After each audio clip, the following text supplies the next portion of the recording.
கிறிஸ்துவுக்குள் பிரியமானவர்களே, ஆண்டவராய் இயேசு கிறிஸ்து நாமத்தினாலே இந்த விடுதலை நேர் நிகழ்ச்சி மூலமாக உங்களை சந்திப்பதில் நான் மிகுந்த சந்தோஷம் அடைகிறேன். கடந்த வாரம் ஆண்டவர் உங்களோட பேசினார், அநேக நன்மைகளை செய்திருக்கிறார். நீங்கள் எங்களோட தொடர்பு கொண்டீங்க, எங்களுக்கு ஜெபிப்பதற்கு நீங்கள் எங்களோடு தொடர்பு கொண்டீங்க, அதற்காக நாங்கள் ஜெபித்தோம்.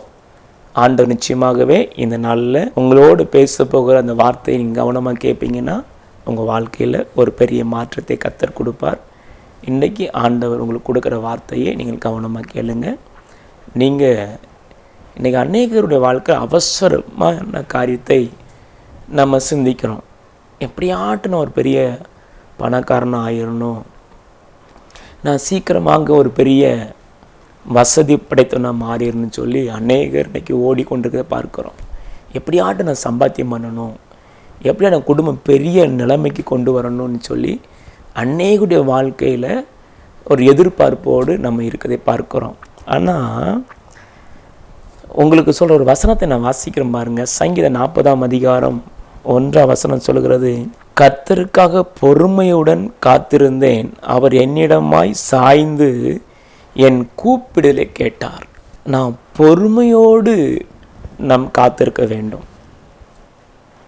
பொறுமை ரொம்ப அவசியம். உடனே நம்ம எடுத்த உடனே நம்ம பெரிய பணக்காரன் ஆகிடணும், எடுத்த உடனே நான் பெரிய ஆள் ஆகிடணும், நான் பெரிய வீடை கட்டிடணும். அநேகருடைய எண்ணங்கள் அதை தான் இருக்கிறது. ஒரு மனிதனுடைய வாழ்க்கையில் உடனே நம்ம எல்லாத்தையும் சாதிக்க முடியாது. கொஞ்சம் கொஞ்சமாக தான் சில காரியத்தை சாதிக்க முடியும். அப்போ பொறுமை நமக்கு ரொம்ப அவசியம். பொறுமையோடு யாரெல்லாம் இருக்கிறாங்களோ அவங்க வாழ்க்கையில் ஒரு பெரிய ஆசீர்வாதத்தை பார்க்க முடியும். சங்கீதம் 5ஆம் அதிகாரம் 2ஆம் வசனம் சொல்கிறது, நான் உம்மிடத்தில் விண்ணப்பம் பண்ணுவேன், என் ராஜாவே, என் தேவனே, என் வேண்டுதல் சத்தத்தை கேட்டருளும், என் வேண்டுதல் சத்தத்தை கேட்டருளும். அப்போ ஆண்டவருடைய பிள்ளைகள் ஒரு பொறுமை நமக்கு ரொம்ப அவசியம். பொறுமையோடு இருக்கணும். நம்முடைய ஜெபங்களுக்கு பதில் வரம் தட்டி நம்ம பொறுமையோடு இருக்கணும். இன்னைக்கு அநேகர் உடனே எனக்கு பதில் கிடைக்கணும், உடனே என் ஜெபத்துக்கு பதில் கிடைக்கணும் நினைக்கிறாங்க. ஆண்டவர் நிச்சயமாக தருவார். பொறுமையோடு காத்திருக்கணும். சங்கீதம் 5ஆம் அதிகாரம் 3ஆம் வசனம் சொல்கிறது, காலையிலே உமக்கு நேராக வந்து ஆயத்தமாகி நான் காத்திருப்பேன். காலையில் நம்ம இப்போ அவர் சமூகத்தில் காத்திருக்கணும். இன்னைக்கு நம்ம என்னச்சிரோம், காத்திருக்கிற ஒரு அனுபவம் யாருக்குமே கிடையாது. அநேகர், எல்லாத்தையும் நான் சொல்ல முடியாது, அநேகருக்கு இந்த பொறுமையோடு இருந்து சாதிக்கணும் அப்படின்னு தெரியாது. பொறுமை ரொம்ப அவசியங்க. பொறுமையாக நீங்கள் நிதானமாக நீங்கள் செயல்பட ஆரம்பிச்சிட்டிங்கன்னா நீங்கள் வெற்றி பெற்றுவீங்க. அதிகாலையில் அவர் சமூகத்தில் காத்திருந்து, பொறுமையோடு காத்திருந்து அற்புதங்களை பெற்றுக்கொள்ள வேண்டும். பாருங்கள், நான் ஊழியத்துக்கு வர்றதுக்கு முன்னாடி என்னுடைய எண்ணம் என்ன தெரியுமா, ஒரு பெரிய பணக்காரன் ஆயிடணும், அப்படி தான் ஒரு எண்ணம். இந்த எண்ணத்தோடு தான் என்னுடைய எல்லா காரியமும் செயல்பட்டது. எப்படியாவது பணம் சம்பாதிக்க முடியும், எப்படியாவது பணம் சம்பாத்தியம் பண்ணணும், அந்த ஓட்டம் தான். வேலைக்கு போவேன், சம்பாத்தியம், அப்படியே சம்பாத்தியம் பண்ணணும், அதே எண்ணம் தான் இருந்துருந்து. அப்போ என்னோட குறுக்கு வழியில் பணத்தை சீக்கிரம் சேர்க்கணுன்னு ஒரு எண்ணம் வந்துட்டு எனக்கு. அப்போ என்ன பண்ணலாம், எப்படியாவது பணம் சம்பாத்தியம் பண்ணணும்னு சொல்லிட்டு என்கிட்ட ஒரு 15 லட்ச ரூபா வச்சுருந்தேன். 15 லட்சம்னா அப்போ பயங்கரமான ஒரு அமௌண்ட்டு. இதை வட்டி பிஸ்னஸ் கொடுக்க ஆரம்பித்தேன். அப்போ என்னுடைய சில நண்பர்கள் வட்டி கொடுக்குறாங்க, அவங்கள பார்க்கும்போது நல்ல வசதியாக இருக்கிறாங்க. நான் அதே போல் தான் நானும் என்ன செஞ்சேன், வசதியாக வரணும், வீடு வாங்கணும், பெரிய பங்களா வாங்கணும், காரு வாங்கணும், குடும்பத்தை ஒரு பெரிய லெவலில் வைக்கணும்னு சொல்லி நானும் ஒரு 15 லட்ச ரூபாய் என்ன பண்ண வட்டியை கொடுத்தேன். அப்போ அந்த வட்டி பணம் வர ஆரம்பிச்சிது. எனக்கு ஆசை, தெரிஞ்ச நண்பர்களெலாம் 1 லட்சம் 2 லட்சம் 5 லட்சம் வர வாங்கி நினச்சிங்க. நான் மறுபடி என்னுடைய பணம் ஒரு பக்கம், என் நண்பர்கள்ட்ட வாங்கி நான் வட்டி கொடுக்குறேன். அவங்கக்கிட்ட 1 பைசா வட்டியை வாங்கி கொடுத்துட்டு நம்ம 5 பைசா வட்டிக்கு நான் கொடுத்தேன். ஆனால் நான் வட்டி கொடுத்த இடத்துல பாருங்க, வட்டி அவங்க தருவதற்கு ரொம்ப கஷ்டப்படுவாங்க. ஆனால் நம்ம என்ன செய்யணும், கரெக்டாக வாங்கினில்ல அவங்களுக்கு கொடுத்துடணும். அதை நான் கரெக்டாக கொடுத்துட்டு இருந்தேன். நாட்கள் கடந்தது. வேறு பைத்தியம் பிடிச்ச ஒரு நிலைமை. பணம் பணம் பணம் பணம் பணம் பணம் சம்பாத்தியம் பண்ணணும் அந்த எண்ணம் தான் எனக்குள்ள இருந்துச்சு. அப்போ எங்கள் வீட்டில் சொல்லுவாங்க, இதெல்லாம் நமக்கு தேவையில்லை, இதெல்லாம் வேண்டாம் அப்படின்னு சொன்னாங்க. நான் சொன்னேன், நீ உனக்கு என்ன சம்பாத்தியம் பண்ணணும், நான் பெரிய ஆளாக வரணும், கார் வாங்கணும், அப்படி தான் என்னோடய நோக்கம். நான் அப்படி தான் சொன்னேன். அவங்க சொன்னாங்க, வேண்டாம், நம்மளுக்கு வேண்டாம், நம்ம செய்யக்கூடாது. அப்போ மனைவியிட்ட சண்டை போடுவேன்.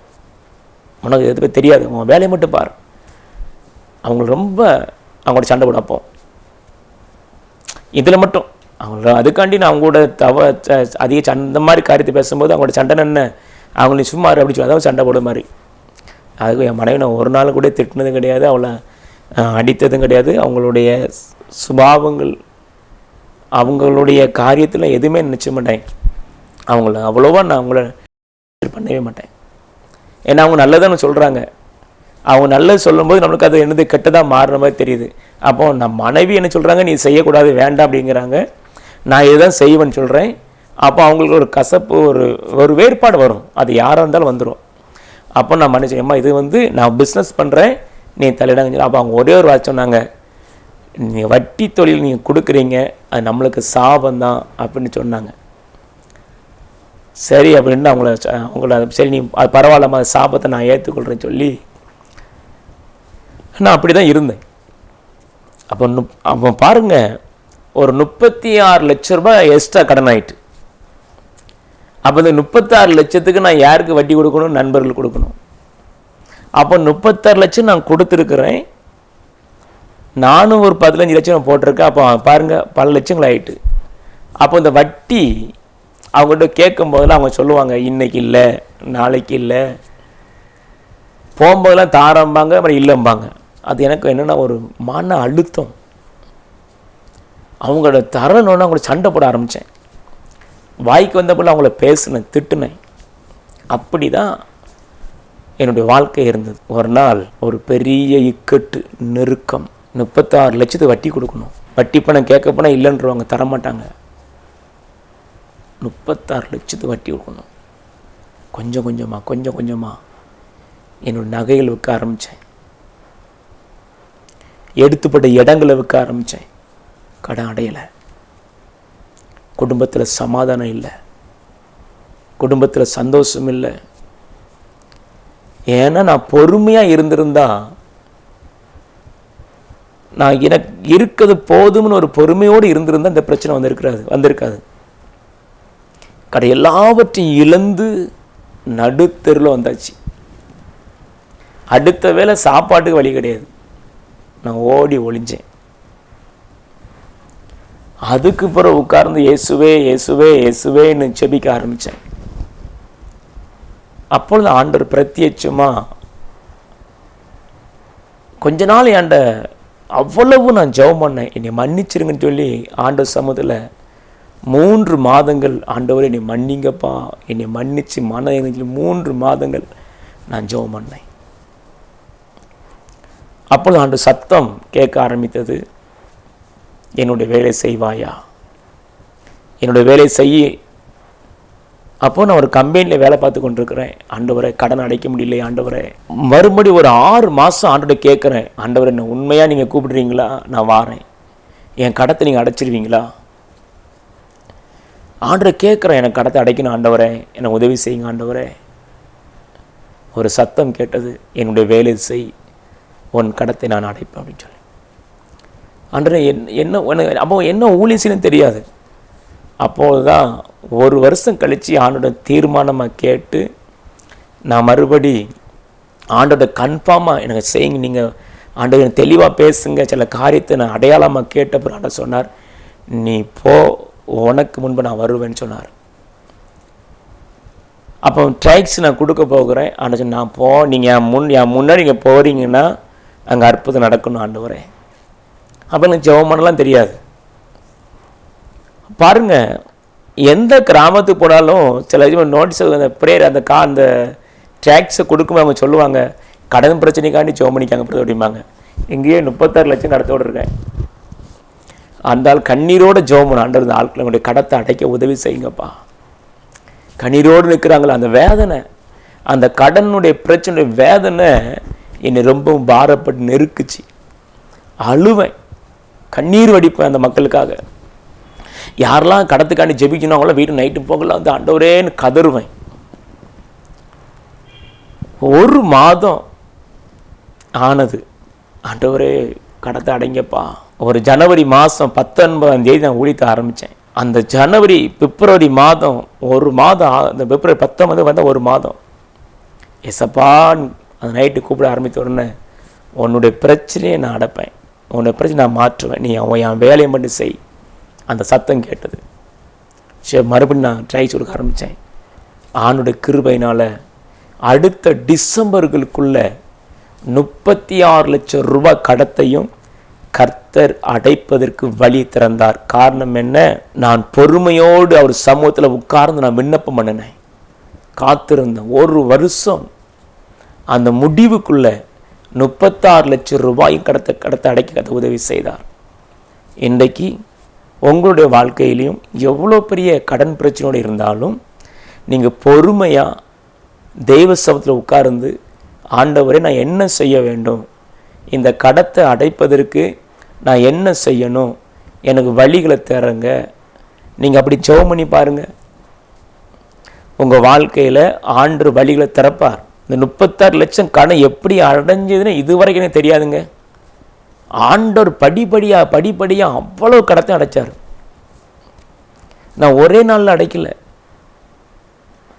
நான் பொறுமையாக காத்திருந்தேன், நான் பொறுமையோடு இருந்தேன். எனக்கு எங்கள் அப்பா எனக்கு அற்புதம் செய்வான்னு பொறுமையோடு இருந்தேன். அப்போ நான் பொறுமையோடு இருந்ததுனால என்னுடைய கடன் பிரச்சனையை கர்த்தர் மாற்றினார்.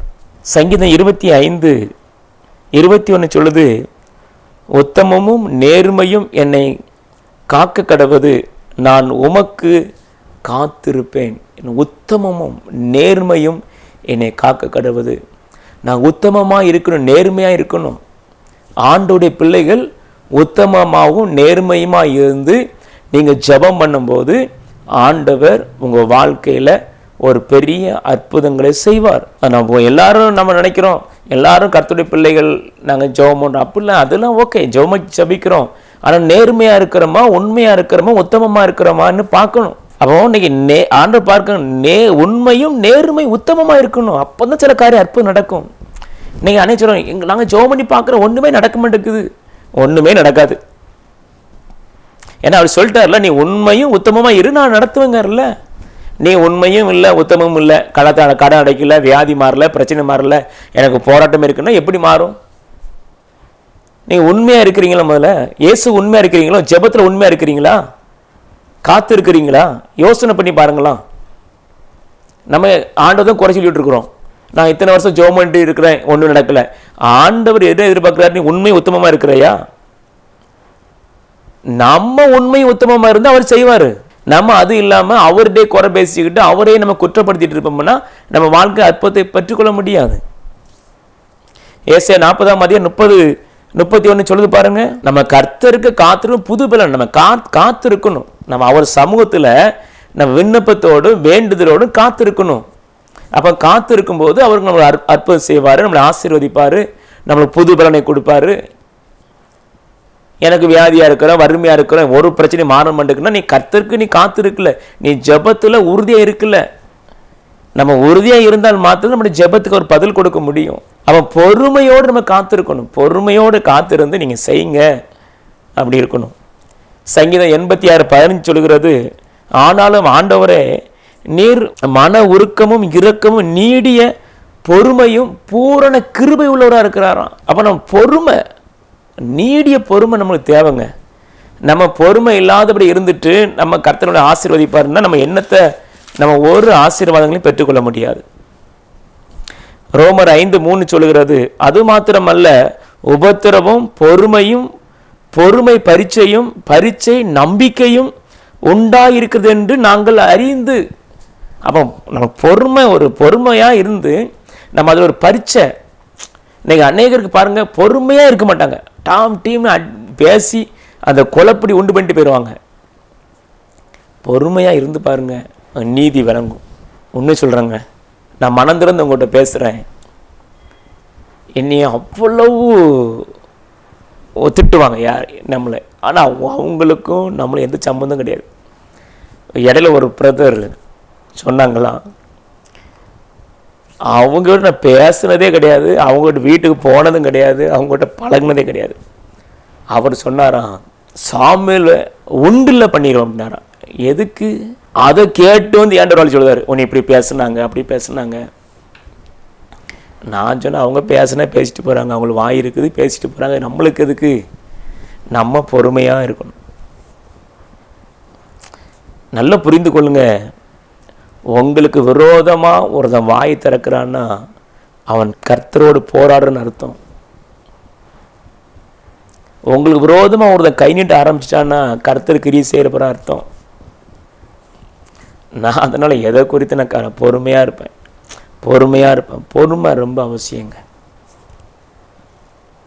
நம்ம வாழ்க்கையில் பொறுமை ரொம்ப அவசியம். ரோமர் 12:12 சொல்கிறது, உபத்திரவத்தில் பொறுமையாக இருங்க. எவ்வளவு உபத்திரம் வந்தாலும் பொறுமையாக இருந்து பாருங்க, அந்த உபத்திரம் மாறிடுங்க. நம்ம அதுக்கு அந்த பொறுமை இல்லாதபடி ஒரு உபத்திரம் வரும்போது நான் அப்படி பண்ணிடுவேன், இப்படி நம்ம பதில் பேச, அவங்க பதில் பேச, அதெல்லாம் எதுக்கு? நீங்கள் உங்களுக்கு உபத்திரம் வருதா, ஒரு பிரச்சனை வருதா, தெய்வ சமூகத்தில் போய் ஜெபம் பண்ணுங்க, காத்துருங்க. இந்த பிரச்சனை வருதா ஆண்டவரே, நீங்கள் பார்த்துக்கொள்ளுங்க. ரோமர் 15:6 சொல்லுது, பொறுமையுடன் ஆறுதலும் அளிக்கும் தேவன். பொறுமையாக இருக்கும்போது நம்மளுக்கு ஒரு ஆறுதல் அளிப்பார். அதாவது அதே போல் ஆறுதல் எதுவுமே கிடையாதுங்க. நான் அநேக முறை நான் பொறுமையாக இருப்பேன், யார் என்ன சொன்னாலுங்கன்னா அவங்களுக்கு பதில் சொல்ல போகிறதே கிடையாது. ஏன்னா இயேசு கிறிஸ்து சிலுவையில் அடிக்கப்படும் போது அவ்வளவு எத்தனையோ கேள்வி கேட்டாங்க, பிரச்சனை பேசுனாங்க, திட்டுனாங்க, அவர் பொறுமையாக இருந்தார். ஏன்னா அவர் பொறுமை இருந்ததுனால தான் சாத்தான் தலையை நசுக்க முடிந்தது. அவர் பொறுமையாக இருந்தபடினால தான் சிலுவையில் வெற்றி சிறந்தார். நீங்களும் நீங்கள் வெற்றி சிறக்க போகிறீங்க. இந்த நிகழ்ச்சியை பார்க்குற என் அன்பு சகோதரனே, என் அன்பு சகோதரியே, என் அன்பு தகப்பனாரே, தாயாரே, உங்களுக்கு விரோதமாக பல பிரச்சனைகள் வருதா, போராட்டங்கள் வருதா, நெருக்கங்கள் வருதா, உங்களை சொந்தங்கள் பேசி கொண்டு இருக்கிறாங்களா, உங்கள் சொத்தை அபகரிச்சிட்டாங்களா, உங்களுக்கு விரோதமாக கேஸ் போட்டிருக்கிறாங்களா, உங்களுக்கு விரோதமாக பேசுகிறாங்களா, உங்களை நிந்திக்கிறாங்களா, பழமொழி சொல்லுவாங்க, பொறுமை கடலின் ஆழத்தோடு பெரியதான். நீங்கள் பொறுமையாக இருந்து பாருங்க. நான் இன்னும் இயேசு நாமம் சொல்கிறேன், ஆண்டோட வார்த்தை சொல்கிறேன், நீங்கள் பொறுமையாக இருந்துட்டீங்கன்னா உங்களுக்கு அவர் ஆறுதல் அளிக்கிற தேவனாக இருப்பார். என்ன நடந்தாலும் நீங்கள் அமைதியாக பொறுமையாக இருங்க. அது அதே போல் ஒரு பெரிய காரியம் எதுவுமே கிடையாதுங்க. இயேசு அவர் பொறுமையாக இருந்து சாதித்தார். அதே போல் நாம் பொறுமை இருக்கதை நாம் கற்றுக்கொள்ள வேண்டும். சங்கீதம் 64:1 சொல்லுகிறது, தேவனே என் விண்ணப்பத்தின் சத்தத்தை கேட்டருளும். நம்ம ஜெபத்தை அவர் தான் கேட்பார். பொறுமையாக இருந்து நம்ம ஜெபம் பண்ணும்போது நம்முடைய ஜெபத்தை கேட்டு நம்மளுக்கு ஆண்ட அற்புதங்களை செய்வார். அல்லேலூயா. கடந்த நாட்களில் ஒரு தங்கச்சி வந்தாங்க. அவங்க சொன்னாங்க, பிரதர், நான் என் வேலையை உண்டு, நான் உண்டு இருக்கிறேன். என்னையை பார்த்தா இந்த குடும்பத்தில் உள்ளவங்க என்னையை பார்த்தாலே ஒரு மாதிரி எரிஞ்சுக்கிட்டு விழுதாங்க, கோபப்படுதாங்க, என்ன பேசுனாலும் திட்டுறாங்க, என்னை தப்புன்னு நினைச்சுறாங்க, பேசுகிறாங்க. நல்ல ஒரு ஜாப்ல இருக்கு தங்கச்சி. அப்போ நான் அவங்ககிட்ட கேட்டேன், உங்ககிட்ட யார் இருக்கிறான்னு கேட்டேன். அவள் யோசித்து, ஏன்ட்ட இயேசு இருக்கிறாரு, அப்போ உன்னை எதிர்த்து திட்டுறவன்ட்ட யார் இருக்கிறார் அப்படின்னு கேட்கும்போது அவங்க இயேசு ஏற்றுக்கொள்ள. அப்போ யார் இருக்கா? சாத்தான். இயேசுக்கும் சாத்தானு பிடிக்குமா? பிடிக்காது. அப்போ உங்கள்கிட்ட இயேசு இருக்கிறதுனால அந்த சாத்தானுடைய வல்லமை உனக்கு விரோதமாக செயல்படுது. நீ பயப்படாத, உங்களோட இயேசு இருக்கிறான்னு சொன்ன உடனே அந்த தங்கச்சி பயங்கர ஷாக் ஆகிட்டு, ஆமாம் என்ன இடம் ஏசு இருக்கிறார்ல, அப்போ ஏசு இருந்தால் பிசாசு பிடிக்காது. நல்லா பாருங்கள், உங்கள்கிட்ட ஏசு இருந்தாருன்னா உங்களை பார்த்த உடனே சிலவங்க எரிச்சல் போடுவாங்க, கோவப்படுவாங்க.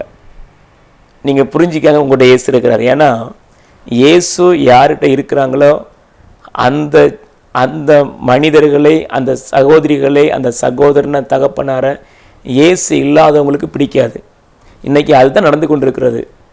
நீங்கள் நல்லா இருக்குன்னு சொல்கிறீங்க, நீங்கள் ஆசீர்வாதமாக இருன்னு சொல்கிறீங்க, உங்களுக்கு இயேசு இருக்காரா, நீங்கள் நல்லது சொல்கிறீங்களா? அப்போ நல்ல சொல்லுவோம், பிசாசுக்கு நிற்காது, பிடிக்காது. அதுதான் உண்மை.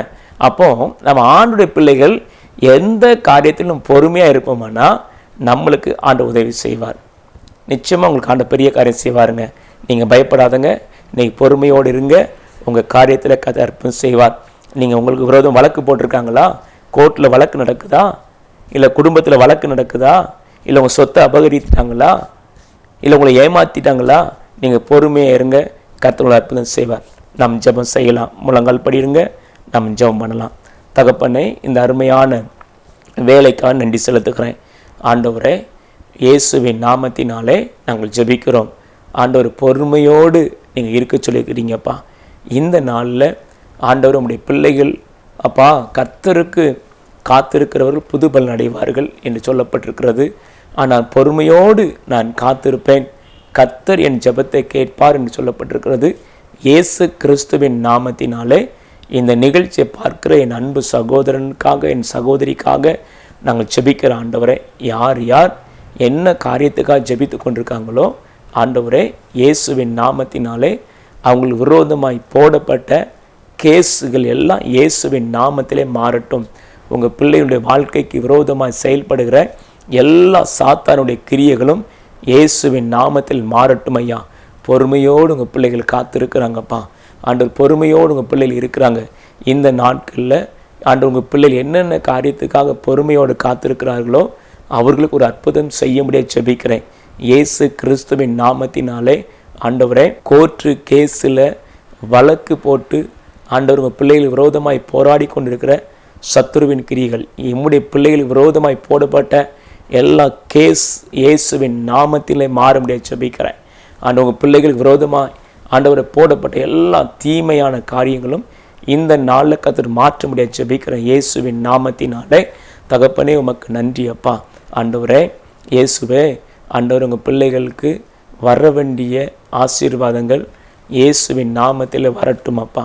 உங்கள் பிள்ளைகளுக்கு வந்து சேர வேண்டிய நன்மைகளை தடை பண்ணுகிற சத்துருக்கள் இயேசுவின் நாமத்தில் மாறட்டும், இயேசுவின் நாமத்தில் மாறட்டும். உங்கள் பிள்ளைகள் ஆண்டவரே நன்மைகளை பெற விடாதபடி தடை பண்ணுகிற ஆவிகள் இயேசுவின் நாமத்தில் மாறட்டும். ஆண்டவரே, உங்கள் பிள்ளைகளுடைய வாழ்க்கையில் வேலைக்காக பொறுமையோடு காத்திருக்கிற பிள்ளைகளுக்கு நல்ல வேலையை கொடுத்து ஆசீர்வதியும். திருமண காரியத்துக்கு ஆண்டவரே ஸ்தோத்திரம், பொறுமையோடு இருக்கிற பிள்ளைகளுடைய வாழ்க்கையில் திருமண காரியத்தை வாய்க்க பண்ணும். அந்த அடுத்த நான் என்ன படிக்க வேண்டும் என்று சொல்லி உங்கள் சமூகத்தில் ஜெபிக்கிற பிள்ளைகளுக்கு நல்ல படிப்பு காரியத்தில் கர்த்தர் கிருபை செய்ய முடியாது ஜெபிக்கிறேன் இயேசுவின் நாமத்தினாலே. என்னென்ன நன்மைகளுக்காக உங்கள் பிள்ளைகள் ஜெபிக்கிறாங்களோ அத்தனை காரியத்திலையும் நன்மை கிடைக்க முடியாது ஜெபிக்கிறேன் இயேசுவின் நாமத்தினாலே. ஒரு அருமையான ஒரு தாயார், உங்களுடைய மகன் வெளி தேசத்தில் இருக்கிறாங்க, அவங்களுக்கு நல்ல வேலை கிடைக்க வேண்டும் என்று சொல்லி ஆண்டவரே பொறுமையோடு உங்கள் மகன் காத்திருக்கதை நீங்கள் அறிந்திருக்கிறீங்க. குறைஞ்ச சம்பளத்தில் வேலை பார்த்து கொண்டு இருக்கிறாங்க. 3 வருஷம் ஆகிவிட்டது, என் மகனுக்கு குறைஞ்ச சம்பளம் என்று அதை முறுமுறுக்காதபடி நீங்கள் உண்மையாக இருக்கிறபடினால், நீங்கள் பொறுமையாக இருந்தபடினால் ஆண்டவர் இந்த மாதத்தில் உங்கள் மகனுக்கு ஒரு பெரிய ஆசீர்வாதங்களை கொடுப்பேன் என்று வாக்கு கொடுக்கிறார். உங்கள் ஜெபம் கேட்கப்பட்டதுக்கு நன்றி இயேசுவே, உமக்கு நன்றி அப்பா. இன்னொரு சகோதரி ஜெபிக்கிறீங்க, ஒரு நல்ல வீடை கட்ட வேண்டும் என்று சொல்லி பொறுமையோடு காத்திருக்கிறீங்க.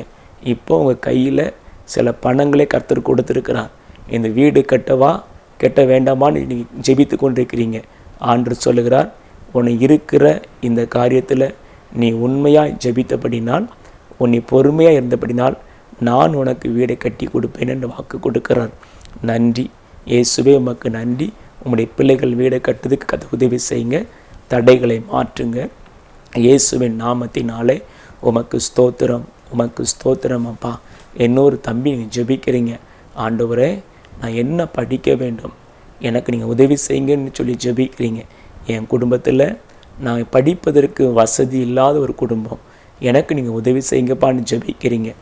ஆண்டவர் சமூகத்தில் நீ காத்திருக்கிறபடினால் ஆண்டவர் உனக்கு படிக்கிறதுக்கு வழிகளை திறப்பேன்னு வாக்கு கொடுக்கிறார். இயேசுவே உமக்கு நன்றி அப்பா, உமக்கு நன்றி. இயேசுவே உமக்கு நன்றி, ஸ்தோத்திரம் ஆண்டவரே. ஏசப்பா, இன்னொரு குடும்பத்தார் உங்களுடைய மகனுக்கு மேலே போடப்பட்ட பொய் வழக்கு, அது இயேசுவின் நாமத்தினாலே அந்த பொய் வழக்கு மாறுகிறது, இன்றையோடு மாறுகிறது. இயேசுவின் நாமத்தினாலே நீங்கள் அவர்களை மன்னித்து நீங்கள் ஜெபம் பண்ணுங்கள். உங்கள் மகன் மேலே பொய் கேஸ் போட்டிருக்கிறாங்க, நீங்கள் மன்னித்து ஜெபம் பண்ணுங்க. கர்த்தர் காரியத்தை வாய்க்க பண்ணி வாக்கு கொடுக்கிறார். நன்றி ஏசப்பா, நன்றி ஏசப்பா. நீங்கள் செய்கிற மகத்துவத்துக்காக உமக்கு நன்றி, நீர் செய்த கிருபைகளுக்காக நன்றி. இயேசுவே உமக்கு ஸ்தோத்திரம். நீர் ஆசீர்வதியும். யார் யார் ஜெபிக்கிறாங்களோ கர்த்தர் காரியத்தை வாய்க்க பண்ணுங்க. சகல போராட்டங்களும் மாறட்டும், சகல கிரியைகளும் மாறட்டும். குடும்பங்களுக்கு விரோதமாய் போராடுகிற, சண்டையை உண்டு பண்ணுகிற, பிரிவினை உண்டு பண்ணுகிற எல்லா பொல்லாத ஆவின் வல்லமைகள் எல்லாம் இயேசு கிறிஸ்துவின் நாமத்தினாலே இப்பொழுதே மாறுமுடிய ஜெபிக்கிறோம் ஆண்டவரே. கர்த்தர் பெரிய காரியங்கள் செய்யுங்க. உங்கள் நாமம் மையப்படட்டும். ஆண்டவருடைய கிருபைக்குள் ஒப்பு கொடுக்குற ஆண்டவரே, பொறுமையோடு ஆண்டவர் எங்களுடைய பிள்ளைகள் இருக்க உதவி செய்யுங்கப்பா. பொறுமையோடு காரியத்தை அந்த கைக்கூடி வர பண்ண உதவி செய்யுங்கப்பா. உங்கள் நாமம் மையப்படட்டும். இயேசுவின் நாமத்தில் ஜெபிக்கிறோம் பிதாவே, ஆமேன். பிரியமானவர்களே, ஆண்டவர் உங்களோட பேசினார், உங்களுக்கு நன்மை செய்துவார் என்று விசுவாசிக்கிறேன். நீங்கள் பெற்ற அற்புதங்களையும் அடையாளங்களையும் எங்களோட தொடர்பு கொள்ளுங்கள். ஸ்க்ரீனில் எங்களுடைய தொடர்பு நம்பரை போடுவோம், ஜெபத்துக்கு பயன்படுத்தி கொள்ளலாம். ஆமேன். God bless you.